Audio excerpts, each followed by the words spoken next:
श्रील प्रभुपाद की जय, गुरु गौरंग की जय।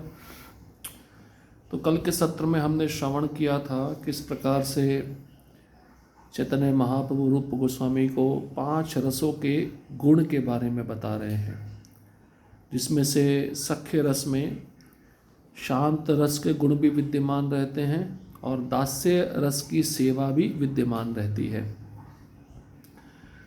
और सख्य रस में आदरयुक्त भय का स्थान नहीं रहता, सख्य का विश्वास मिला रहता है। इसमें भक्त भगवान की सेवा करता है और भगवान भक्त की सेवा भी करते हैं। जब कभी सख्य रस में भगवान के मित्र भगवान के साथ खेलते हैं, क्रीड़ा करते हैं, तो कभी कभी ग्वाल बाल कृष्ण के कंधे पर चढ़ जाते हैं और कभी कभी कृष्ण ग्वाल बालों के कंधे पर चढ़ जाते हैं। सख्य रस में आदरयुक्त भय का स्थान नहीं होता कि मुझे आदर देना है, आदर नहीं दिया तो डर के मारे मेरे साथ क्या होगा, ये भाव सख्य रस में नहीं होता। इस रस में भगवान के साथ उनके भक्त घनिष्ठ स्तर पे रहते हैं और भगवान भी अपने भक्तों के वश में रहते हैं और भगवान अपने आप को अपने भक्तों के समान मानते हैं और भगवान के भक्त भी भगवान को अपने समान मानते हैं। इस तरह का प्रेम, इस तरह के लक्षण सख्य रस में होते हैं। इसके पश्चात वात्सल्य रस आता है। वात्सल्य रस में पालन शब्द आ जाता है। जैसे माता पिता अपने बच्चे का पालन करते हैं, वैसे ही वात्सल्य रस में नंद बाबा, यशोदा, देवकी, वसुदेव एक कृष्ण का पालन करते हैं पुत्र के रूप में। इसमें ममता, घनिष्ठता उपस्थित रहती है और सख्य प्रेम का सार है, दास्य रस की औपचारिकता है और आदर का इसमें अभाव रहता है। इसमें भी आदर नहीं होता है क्योंकि माता पिता कभी कभार बच्चे को डांट देते हैं, पुत्र को फटकारते हैं। जैसे यशोदा माता ने कृष्ण को फटकारा उखल बंधन लीला की। अधिक घनिष्ठता का भाव होने से भक्त वात्सल्य रस में कार्य करता हुआ भगवान को सामान्य रूप से दंड देता है।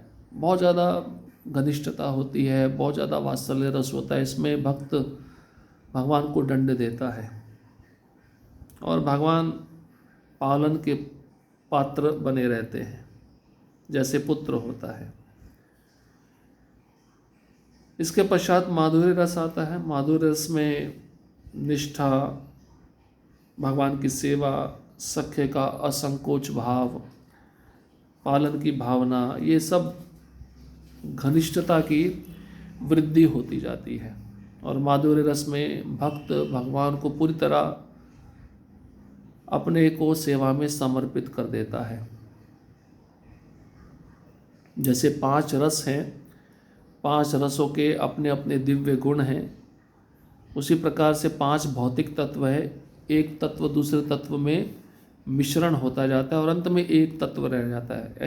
इसी प्रकार से 5वां जो माधुर्य रस है, इसमें बाकी 4 रसों का तत्व मिला रहता है। इसके पश्चात चैतन्य महाप्रभु रूप गोस्वामी को कहते हैं कि भक्ति रसों का संक्षिप्त मैंने सर्वेक्षण प्रस्तुत कर दिया है। अब तुम्हारी इच्छा है, तुम इसको विस्तार पूर्वक ग्रंथ में लिख सकते हो। और जो कोई निरंतर कृष्ण का चिंतन गंभीरता पूर्वक करता है तो भगवान उन विचारों को उस भक्त के हृदय में प्रकट करते हैं। चैतन्य महाप्रभु अब अगले दिन बनारस जाना चाहते हैं। उन्होंने रूप गोस्वामी को स्पष्ट कहा, मैं अगले दिन बनारस के लिए प्रस्थान करूंगा। रूप गोस्वामी ने कहा कि आप मुझे भी अपने साथ में लीजिए, मैं आपके बिना विरह सहन नहीं कर पाऊंगा। चैतन्य महाप्रभु ने कहा, तुमको जो मैंने सेवा दी है तुम वही करो, तुम शीघ्र वृंदावन जाओ और जो सेवा मैंने दी है, कृष्ण की लीला स्थली जो लुप्त हो चुकी है, उनको प्रकट करो। अगले दिन रूप गोस्वामी के समक्ष चैतन्य महाप्रभु नाव में बैठते हैं और बनारस के लिए प्रस्थान कर जाते हैं। रूप गोस्वामी ये दृश्य देखकर मूर्छित हो जाते हैं। अब आज का शीर्षक है वृंदावन में श्रीरूप एवं अनुपम। जब श्रीरूप अनुपम मथुरा पहुँचे तो श्री ध्रुव घाट पर उनकी मुलाकात सुबुद्धि राय से हुई। सुबुद्धि राय पहले गौड़ के स्वामी थे। जब हुसैन शाह ने सुबुद्धि राय को निर्वासित कर दिया तो वह काशी चले गए। सुबुद्धि राय ने काशी में विद्वानों के निर्णय को स्वीकार न करते हुए श्रीमद् महाप्रभु की आज्ञा से एकांत में श्री कृष्ण का नाम भजन किया। सूखी लकड़ियां निकालकर मथुरा में बेचने से जो कुछ मिलता था उससे वह 1 पैसे में चने खरीद कर खाकर जीवन यापन करते थे। बचे हुए धन से उन्होंने वैष्णवों की सेवा की। गौड़ देश के कुछ वैष्णव वृंदावन आते तब ये उन्हें दही भात और तेल आदि उपलब्ध कराते थे। सुबुद्धि राय का श्री रूप गोस्वामी से पूर्व परिचय था।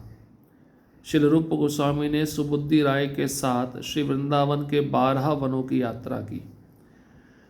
अब चैतन्य महाप्रभु के निर्देशानुसार रूप गोस्वामी और उनके छोटे भाई अनुपम ये वृंदावन के लिए प्रस्थान करते हैं। और जैसे दोनों भाई वृंदावन पहुंचते हैं, ध्रुव घाट पर उनकी भेंट सुबुद्धि राय से होती है। अब ये सुबुद्धि राय कौन है? ये सुबुद्धि राय पहले बंगाल में रहते थे। जब हुसैन शाह ने सुबुद्धि राय को नौकरी से निकाल दिया था तो सुबुद्धि राय बनारस आ गए थे। सुबुद्धि राय बनारस में विद्वानों के निर्णय को स्वीकार न करते हुए चैतन्य महाप्रभु की आज्ञा से एकांत में श्री कृष्ण के नाम का कीर्तन भजन करते थे। जीवन यापन कैसे होता था? सूखी लकड़ियां काट के रखना, मथुरा में उन लकड़ियों को बेचना और बेचकर जो कुछ मिलता था उससे वह चने खरीदकर खाकर जीवन यापन करते थे। और जो धन बच जाता था उससे वह वैष्णवों की सेवा करते थे। अब बंगाल से कुछ भक्त वृंदावन आते थे। उन भक्तों को वह दही भात तेल आदि उपलब्ध करा देते थे। सुबुद्धि राय को रूप गोस्वामी पहले से जानते थे। रूप गोस्वामी सुबुद्धि राय के साथ वृंदावन के 12 वनों की यात्रा करते हैं। ब्रजधाम में भगवान श्री कृष्ण की लीला स्थली को देखकर श्री रूप गोस्वामी के मन में श्री कृष्ण लीला नाटक लिखने की प्रेरणा उत्पन्न हुई। उन्होंने वृंदावन में नाटक लिखना शुरू किया और मंगलाचरण के नांदी श्लोक की रचना की। इस समय श्री रूप गोस्वामी मात्र 1 महीने तक वृंदावन में रहे। श्री सनातन की खोज में श्री रूप अनुपम दोनों भाई गंगा के रास्ते प्रयाग पहुँचे। इस बीच श्री सनातन सड़क मार्ग से मथुरा चले गए, अतः उनकी श्री रूप अनुपम से भेंट नहीं हुई।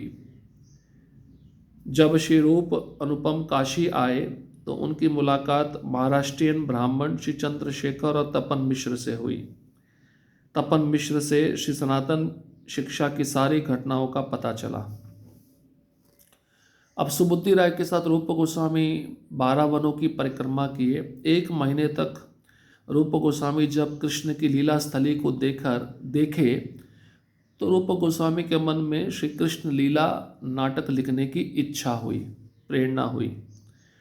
उन्होंने वृंदावन में श्री कृष्ण लीला के ऊपर नाटक ड्रामा लिखना शुरू किया। और इस समय रूप गोस्वामी 1 महीने तक वृंदावन में रह चुके थे। अब उनको अपने बड़े भाई की चिंता हुई तो रूप गोस्वामी सनातन गोस्वामी की खोज करने के लिए गंगा के रास्ते से प्रयाग पहुंच गए। लेकिन सनातन गोस्वामी सड़क के मार्ग से मथुरा चले गए थे, इसलिए रूप गोस्वामी और अनुपम की भेंट सनातन गोस्वामी से नहीं हो पाई। रूप गोस्वामी अनुपम के साथ में काशी पहुँचे, बनारस पहुँचे। उनकी मुलाकात महाराष्ट्रियन ब्राह्मण चंद्रशेखर और तपन मिश्र से हुई। तपन मिश्र ने बताया रूप गोस्वामी को कि सनातन गोस्वामी आए थे, चैतन्य महाप्रभु से शिक्षा प्राप्त किए, अब वह भी वृंदावन की ओर जा चुके हैं। ये सब घटनाएं रूप गोस्वामी को तपन मिश्र से प्राप्त हुई। 10 दिनों तक काशी में रहने के बाद श्री रूप गोस्वामी अनुपम ने गौड़ देश की यात्रा की। श्री रूप गोस्वामी के मार्ग पर चलते हुए श्री कृष्ण लीला नाटक की घटनाओं पर विचार करने लगे। इस प्रकार श्री रूप अनुपम दोनों भाई गौड़ देश आए। गौड़ देश में अनुपम को गंगा प्राप्त होती है। श्री अनुपम रामचंद्र के भक्त थे। तब अनुपम का छोटा पुत्र श्री जीव था। श्री रूप गोस्वामी की कृपा से उन्होंने अपनी पैतृक संपत्ति का निपटान किया और बांकला चंद्र द्वीप में बस गए। श्री रूप गोस्वामी कुछ समय तक घर में रहे और श्री जीव गोस्वामी को आशीर्वाद देकर हमेशा के लिए घर से चले गए। अब 10 दिनों तक रूप गोस्वामी और अनुपम काशी में रहे। काशी में रहने के बाद में बंगाल के लिए निकल पड़े। अब रूप गोस्वामी मार्ग पे चलते चलते श्री कृष्ण लीला नाटक की घटनाओं पर विचार कर रहे थे। रूप गोस्वामी अनुपम दोनों भाई बंगाल पहुंचे। बंगाल में पहुंचने के पश्चात अनुपम, जो रूप गोस्वामी के छोटे भाई हैं, उन्होंने अपना शरीर त्याग दिया। वे गंगा को प्राप्त हो गए। ये जो अनुपम थे, जीव गोस्वामी के पिता, ये रामचंद्र के महान भक्त थे। अब रूप गोस्वामी की कृपा से उन्होंने अपनी पैतृक संपत्ति, पिता की दी हुई संपत्ति का निपटारा किया और बांकला चंद्र द्वीप में बस गए। अब रूप गोस्वामी कुछ समय तक तो घर में रहे। बाद में जीव गोस्वामी को उन्होंने आशीर्वाद दिया और रूप गोस्वामी फिर घर से निकल पड़े। अब प्रसंग आता है श्री नीलाचल पथ में रूप गोस्वामी। अब रूप गोस्वामी जगन्नाथपुरी की तरफ जा रहे हैं। श्री चैतन्य महाप्रभु के आदेशानुसार श्री रूप गोस्वामी वृंदावन लौट आए। उन्होंने भगवान कृष्ण की लीलाओं से संबंधित नाटक लिखने की इच्छा की। वृंदावन में रूप गोस्वामी ने एक नाटक लिखना प्रारंभ किया। विशेषतया उन्होंने मंगलाचरण सूचक नांदी श्लोक की रचना की। नाटक का प्रारंभिक अंश जो सौभाग्य का आवाहन करने के लिए लिखा जाता है, वह नांदी श्लोक कहलाता है। गौड़ देश जाते हुए रूप गोस्वामी सोच रहे थे कि नाटक की घटना को किस तरह लिखा जाए। इस तरह उन्होंने कुछ टिप्पणियां बना ली थी और लिखना भी प्रारंभ कर दिया। इस तरह रूप तथा अनुपम दोनों भाई बंगाल पहुंचे, किंतु जब वे वहां पहुंचे तो अनुपम का देहांत हो गया। तब रूप गोस्वामी ने श्री चैतन्य महाप्रभु का दर्शन करने के लिए प्रस्थान किया, क्योंकि वह उनके दर्शन के लिए अत्यंत उत्सुक थे। एई मते दुई भाई गौड़ देशे आइला, गौड़े आसी अनुपमेर गंगा प्राप्ति हैला। श्री चैतन्य चरितामृत अंत्य लीला, पहला अध्याय, 37वां श्लोक। अनुवाद इस प्रकार से: इस तरह रूप तथा अनुपम दोनों भाई बंगाल पहुंचे, किंतु जब वे वहां पहुंच गए तो अनुपम का देहांत हो गया। पूर्व काल में जब कोई व्यक्ति मृत्यु को प्राप्त होता था तो साधारणतया यही कहा जाता था कि उसे माता गंगा की शरण प्राप्त हो गई, चाहे वह गंगा तट पर ना भी मरा हो। हिंदुओं में प्रथा है कि मरणासन व्यक्ति को पास के गंगा तट पर ले जाया जाता है, क्योंकि ऐसा माना जाता है यदि कोई व्यक्ति गंगा के तट पर मरता है तो उसकी आत्मा भगवान विष्णु के चरण कमलों को प्राप्त करती है, क्योंकि गंगा जी का उद्गम स्थल भगवान के चरण कमल हैं। अनुपम के देहांत के कारण श्री रूप को कुछ देरी हो गई थी, इसलिए जब रूप गोस्वामी भक्तों से मिलने बंगाल गए तो वह उनसे संपर्क नहीं कर पाए, क्योंकि वह पहले ही चले गए थे। उड़ीसा प्रांत में सत्य भामापुर नामक एक गांव है। श्री रूप गोस्वामी ने जगन्नाथपुरी जाते समय उसी गांव में एक रात विश्राम किया। रात्रे स्वप्ने देखे एक दिव्या रूपा नारी, सम्मुखे आसिया आज्ञा दिला बहु कृपा करी। चैतन्य चरितामृत अंत्य लीला, पहला अध्याय, 41वां श्लोक। सत्य भामापुर में विश्राम करते समय उन्होंने स्वप्न देखा कि एक दिव्य सुंदरी स्त्री उनके समक्ष आई और कृपा करके उन्हें ये आदेश दिया, अमार नाटक पृथक करह रचन, अमार कृपा ते नाटक है बे विलक्षण। श्री चैतन्य चरितमृत अंत्यलीला पहला अध्याय 42वां श्लोक। उसने कहा, तुम मेरे ऊपर एक अलग नाटक लिखो, मेरी कृपा से यह अद्वितीय सुंदर होगा। इस स्वप्न के बाद श्रील रूप गोस्वामी ने विचार किया, यह तो सत्यभामा का आदेश है कि मैं उनके लिए एक अलग नाटक लिखूं। मैंने भगवान कृष्ण द्वारा वृंदावन तथा द्वारका में संपन्न सारी लीलाओं को एक ही पुस्तक में संकलित किया है। अब मुझे उन्हें दो नाटकों में विभाजित करना होगा। दो ग्रंथ हैं, विदग्ध माधव तथा ललित माधव। विदग्ध माधव में वृंदावन लीलाओं का और ललित माधव में द्वारका तथा मथुरा की लीलाओं का वर्णन हुआ है। अब चैतन्य महाप्रभु ने जो आदेश दिया था रूप गोस्वामी को कि आप वृंदावन लौट जाओ और भगवान कृष्ण की लीला स्थलियों को पुनर्जीवित करो। अब रूप गोस्वामी जब अपने भाई अनुपम के साथ वृंदावन की ओर निकल पड़े, वृंदावन में भ्रमण करते करते रूप गोस्वामी के मन में कृष्ण की लीलाओं से संबंधित नाटक लिखने की इच्छा हुई। अब वृंदावन में रूप गोस्वामी ने नाटक लिखना शुरू किया। मंगलाचरण नांदी श्लोक की उन्होंने रचना कर दी। अब नाटक जैसे ही शुरू करते हैं लिखना तो सौभाग्य का पहले आह्वान किया जाता है, उसको नांदी श्लोक कहते हैं। बंगाल जाते हुए रूप गोस्वामी सोच रहे थे नाटक की घटना को किस तरह लिखा जाए। कुछ टिप्पणियाँ, कुछ नोट्स रूप गोस्वामी ने बना लिए थे, लिखना प्रारंभ कर दिया था। रूप गोस्वामी, उनके छोटे भाई अनुपम, दोनों भाई बंगाल पहुँचे। जब वे वहाँ पहुँच गए तो अनुपम जीव गोस्वामी के पिता, उनका देहांत तो हो गया। रूप गोस्वामी चैतन्य महाप्रभु का दर्शन करने के लिए निकल पड़े क्योंकि उनको दर्शन करने की बहुत लालसा थी। तो पहले के ज़माने में जब भी कोई व्यक्ति मृत्यु को प्राप्त होता था तो ऐसा कहते थे गंगा को प्राप्त हो गया, चाहे वह गंगा के तट पे ना भी मरा हो। तो हिंदुओं में प्रथा है, कोई भी व्यक्ति गंगा के तट पर अपना देह त्यागता है तो इसका अर्थ है वह भगवान विष्णु के चरण कमलों को प्राप्त हो गया, क्योंकि गंगा विष्णु के चरण कमलों से निकलती है। अब अनुपम का देहांत होने के बाद रूप गोस्वामी को देरी हो गई, इसलिए रूप गोस्वामी बंगाल में भक्तों को मिल नहीं पाए, उनसे संपर्क नहीं कर पाए।